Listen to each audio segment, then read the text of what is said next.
Hey friends, we're going to get started here in just a second, but we kind of want to give you a preview of what's coming up today on Unscripted on 13+. Big story we're following out of Phoenix, an officer-involved shooting there overnight. So we have an update on the suspect in that case, what exactly happened, and how that officer is now doing now. Exactly. I think all eyes right now nationally are on the Trump hush money trial. A lot of people interested in what's going on there. Closing arguments are underway, so we have the latest of what we know is being said in the courtroom and kind of what's next there. And very high stakes case. They're already setting up the barricades outside the courtroom today, so obviously a lot of eyes on that. So we'll join you back here in about 30 seconds, and be sure to stay on the live stream and let us know. Weigh in, tell us where you're watching from today. We want to know. So Absolutely. Stay tuned. We'll be right back.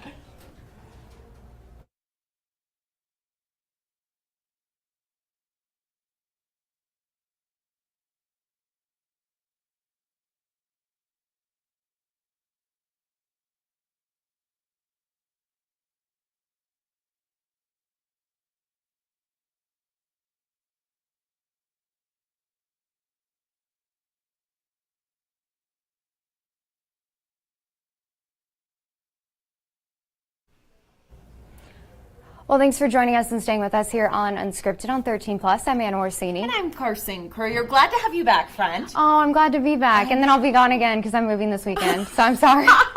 It'll be just me later this week, but we have a couple days together. We do have a couple days Very together. happy. I know, me too. It's hard doing this on your own. It is. Little do you see, we're running all the video, doing the audio, All the things. pulling up everything. It's tough on your own. while trying to talk. I think talking is the hardest part. Yeah, and I think that me and you, we very much bounce off of each other and kind of Yes. elevate. So it's hard to get that same energy, especially without Carson, because Carson, we talk about it, white swan bestie, black swan bestie. Carson brings up my energy. So love it. we appreciate you guys being here with us today. One thing that we are, of course, keeping an eye on, the hush money trial underway right now in New York, closing arguments underway. So what you're seeing right now is NYPD actually putting up barriers outside of the courthouse this morning.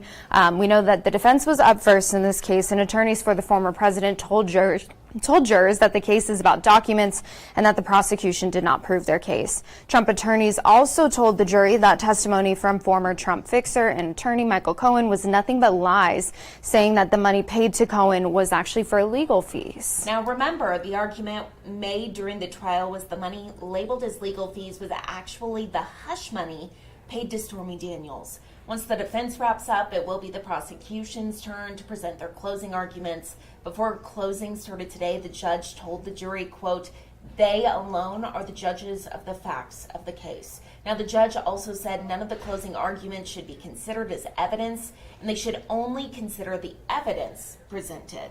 Now, if convicted, the judge could sentence Trump to probation of a sentence of up to 4 years on each count in a state prison with a maximum sentence of 20 years. So something that, of course, we're keeping an eye on. We'll bring you any updates as soon as we get those in. Something else we're keeping an eye on here more locally in Phoenix this morning, an officer-involved shooting. Police say that shooting happened just before 3:45 and that the suspect in this case was also shot and then died from their injuries at the hospital. Now, according to police, officers attempted to approach the suspect in a traffic stop that happened around 3 this morning. The struggle started and the suspect showed a handgun and then fired upon officers. Officers returned gunfire, leading to one officer being shot in the leg. We do know that officer is in stable condition this morning and is now awaiting surgery. Again, the suspect died from their injuries in the hospital. Now, according to Phoenix police, this is actually the 9th officer-involved shooting this year, and it's the 3rd one where the officer has been hit by gunfire. Obviously, a very difficult thing. Their chief actually talked about it this morning, just saying, we've had officers injured this year in a couple of different events, and something that you definitely don't want to see, but it sounds like in this specific situation, the officer is going to be okay again in stable condition. So, of course, something else that we'll keep you updated on throughout the day.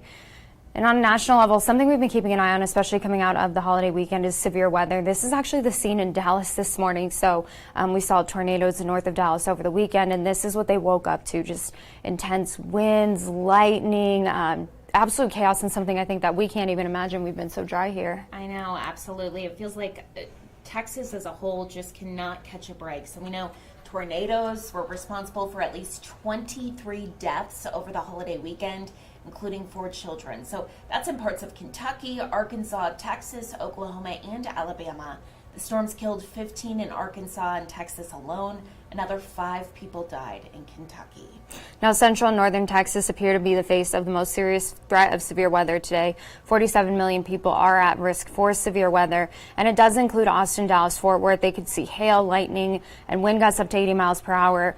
Some of what you were seeing this morning was from Dallas. A few tornadoes may also be possible, and this is kind of in the same area where we saw that tornado hit over the weekend. That was north of Dallas. So, one storm system moving through, and then unfortunately just bracing for another one this morning. So we do want to go ahead and bring in 13 First Alert meteorologist Mallory Schnell. I know that our most exciting weather news here was that we had our first 100-degree day. Yes. On a national level, though, I mean, Texas, all the people in the south looking at the radar that you're about to pull up here in a second, not a good situation for an area that's already been impacted by such severe storms. Yeah. No, it's been so active the last several weeks, and as we were talking about, the ground is saturated, so you have the severe weather threat, and then you have the flooding threat on top of that because they've had so much rain, and that's a concern really in the Dallas metro today. So we can take a look at that satellite radar because it's the day after Memorial Day. A lot of folks may be traveling. If you fly out of Tucson, sometimes you connect in Dallas or Houston, and those are going to be areas to certainly watch, not only this morning, but into this afternoon and evening, because basically this is wave 1 that we're seeing right now,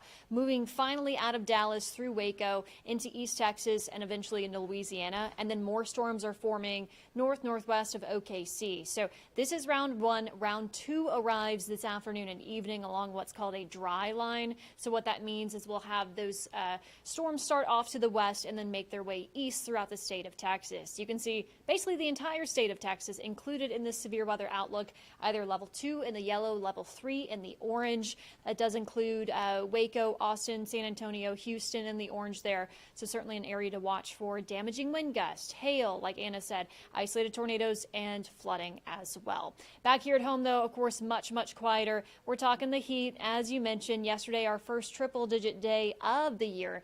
And in comparison to the last 4 years, this was 2 to 4 weeks later than that. The average is mid-May. May 24th is a historic average, but 3 out of the last 4 years, we reached the triple digits in April.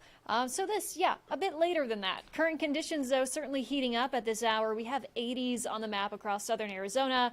Lots of sunshine out there, dry air in place. So we're going to heat up quickly, about 2 degrees warmer than yesterday.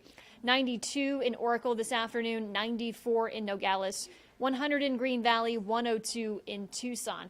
And today in Cochise County, we're tracking highs in the upper 80s for Bisbee, mid-90s for Wilcox and Sierra Vista, 97 in Douglas. And that First Alert 7-day forecast here, rinse and repeat, copy and paste, highs between about 100 and 102 through this weekend into next week. Overnight lows in the 60s, and of course, no rain in sight as we wrap up May and head into June. Just that time of year. Yeah, very consistent, so at least you know what to expect. Exactly. But yeah, we're kind of in the dry, hot stretch of the year until we get into monsoon. So here we go. Here comes June. We can do it. Yay. It'll be good. Thank you, Mallory. Thank you, Mallory. Really quick, I want to say, so we just checked on YouTube. If you're watching on YouTube, we have one viewer here.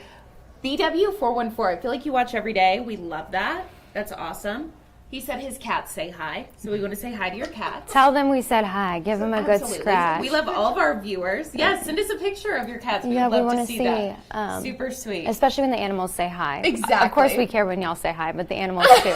Thanks. You're welcome. That's very sweet.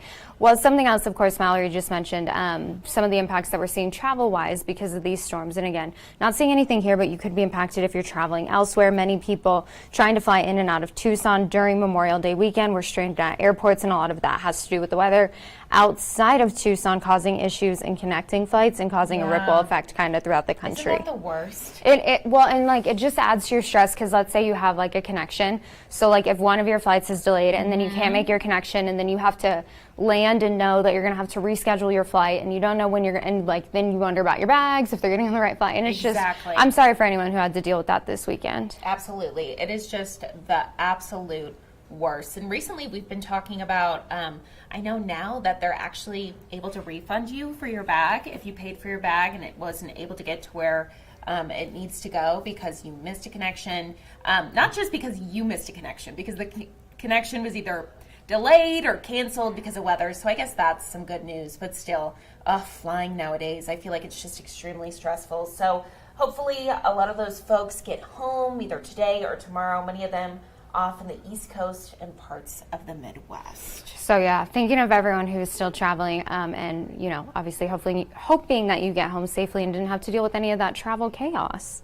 Well, something else that we have to deal with here at home, one of our least favorite things is, of course, all the road work that's happening. It feels like there's always road work to make improvements, and there's actually a new round of road work happening right now thanks to Proposition 411. Yeah, that's right. So one thing I did learn here when we were in college is that a lot of the road work they do, which is kind of weird because you would think they would do it when it's colder outside. They do it during the summer because the students at the university aren't here. A lot of snowbirds aren't here, so it makes more sense to do it during the summer. But we love to see those improvements. It's just kind of hectic. So our very own Jack Cooper has more on what you can expect on your roads.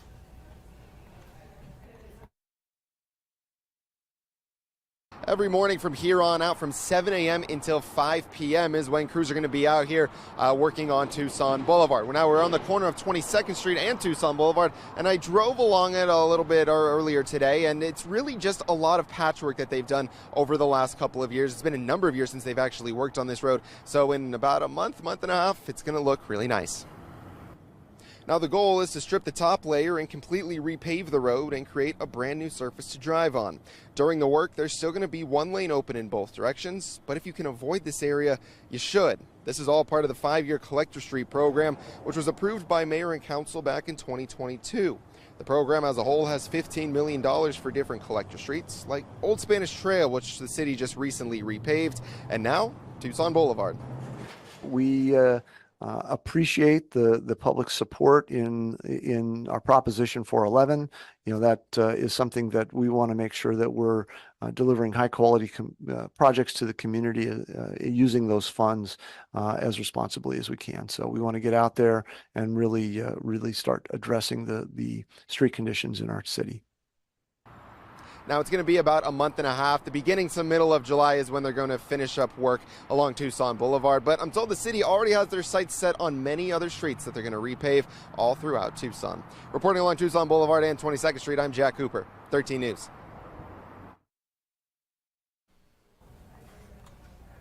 Another thing that is happening today is a legal fight. It's set to take place between Arizona schools and the state. So those schools are arguing that the state is not living up to its constitutional obligation to adequately fund education. This centers around arguments that the state has failed to establish minimum adequate facility standards and then provide the funding to ensure that no district falls below them. Now, attorneys for the districts did acknowledge that lawsuits have made several attempts to fix the system, or lawmakers have made several attempts to fix the system, including making the state responsible for funding adequate schools. However, one attorney representing the school system says the legislature eviscerated that funding. On the other side, William Richards, who represents Senate President Warren Peterson and House Speaker Ben Toma, said that there's nothing illegal going on. So, of course, we'll keep an eye out on that for you, let you know what comes out of that. And of course, speaking of schools, lots of students enjoying their summer vacations now, but now school leaders are actually working hard to ensure that no child in the community goes hungry this summer. So it's all part of the district's summer food program, as the Marana Cares Mobile will provide free breakfast and lunch meals to all children 18 years and younger. So the bus here on your screen, it's going to be at the Picture Rocks Fire Department on Sandario from 11 to noon today. And then it'll be at the corner of El Trio and Anway Roads from 12:30 to 1:30. So students can grab a hot meal as well at some school locations throughout the summer. We do have that full list up on our website, the earliest being June 3rd at Estes Elementary School. And you can enroll at Marana School District, or enrollment at the Marana School District is not required. So I think that's the really cool thing about this program is that they'll just feed kids regardless of what school district they go to. So of course we saw it with the pandemic, a lot of kids depend on school to get those meals throughout the day. And so if you know a child, or maybe if that's your child and you've been struggling at home, you can take them out to one of these locations either today or throughout the summer. So again, more information on that up on our website. Absolutely. Also something that's happening today, the Rio Nuevo Board of Directors will be meeting to discuss some important issues. One of those is keeping the Tucson Roadrunners in Tucson. Again, this all comes after the Arizona Coyotes announced they would move to Utah. The Roadrunners could potentially move to Phoenix until the Coyotes' former owner works to bring another NHL team there. Now, Tucson and Randall Bob both said that they're committed to seeing the team stay in Tucson. A potential move by the Roadrunners would need to be approved by the AHL governing board. The Board of Governors is expected to meet this Thursday to discuss the Roadrunners' plans for next season. So I hope they stay. I do too, but at the end of the day, I think you see it all the time with sports. Like we saw it with the Raiders in Oakland, and people in Oakland love the Raiders, but like it is a for-profit business, and at the end of the day, as much as they love their fans and depend on their fans, when making these decisions, fans don't always necessarily come first. Exactly. One thing that I hate, though, I think our very own Damian Alameda interviewed some of the players, and they all have families. Yeah, So their children might go to school here, their wives might work here, and it's a whole family situation, Family having affair. to figure out where to move. So also just waiting. Yeah, and Wouldn't that not be knowing, hard? not knowing, absolutely. Well, and especially with the Coyotes, like they showed video. We had video of them landing in Salt Lake City, and it's like 1 week you're just living in your house in Phoenix, and the next Yeah. week you're looking at houses in And Salt big Lake City. difference, right? Absolutely. So, yeah, obviously hoping that we get the outcome that we want here, but that's something else we'll keep you updated on. And taking a look at a kind of a trending story. So this is local to Arizona. This is actually up in Flagstaff. So a company in Flagstaff giving people kind of an alternative way to spend your afterlife. It allows you to plant your ashes at the base of a tree in a protected forest. It's called Better Place Forest. It's 160 acres of aspen, fir, and pine trees about 30 minutes north of Flagstaff. So people's ashes are mixed with the soil and then buried under the soil of the tree of their choice. They have a mixture of people looking for a tree for their loved ones and people who buy one for themselves. One woman who moved to Flagstaff from Tucson and already has her tree picked out says it brings her peace knowing one day her family will be able to stand at the exact spot she's resting. It takes 2 years for all the ash soil mixture to be fully absorbed by the tree, but then you're part of the tree's DNA. That's super cool. Yeah. I Mallory, don't think I would Mallory do said it. her husband wants to do this. He was Really? yeah. I think it's cool. It's super cool. Have you seen where also there's jewelry? Yeah, like you can that's what turn me into a ring. Deal. Turn me into like a pair of diamond earrings. I mean, honestly, at that point, I'm not here. I don't really care what happens to me. But not a huge nature girl when I'm alive, so I prefer not to become a tree. It's just not very fitting for My me. allergies would be Oh my gosh, awful. you would just hear Carson sneezing still. Just the ghost. Just the sneezing in the middle of the forest. Carson can't be outside in the No. afterlife, that's for sure. Carson can't be outside when she's alive, so. It is true. It is true. Well, weigh in the comments. Let us know what you think. I do think it's a cool, think it's super alternative to offer people. But yeah, so again, let us know what you think. Let us know if you would do it. And taking a live look outside one more time today, weather-wise, triple digits, staying pretty consistent heading into this week, so no major changes. But aside from that, aside from it being warm, looks like a gorgeous day out there. When we think about some of the weather that the other parts of the country are dealing with right now, we're really so lucky. Honestly, it's a wind. It's a wind. It's a win. We would love to see some wind. Yeah. Cool us down, folks. Honestly, I think yesterday, mentally, I convinced myself it was so much hotter outside because it was triple digits, but I think we do get used to it. It just feels hot. Like, that's Yeah. the thing. It just reaches that threshold where it's like, I don't think 3 degrees makes a difference. No. It just feels hot. Exactly.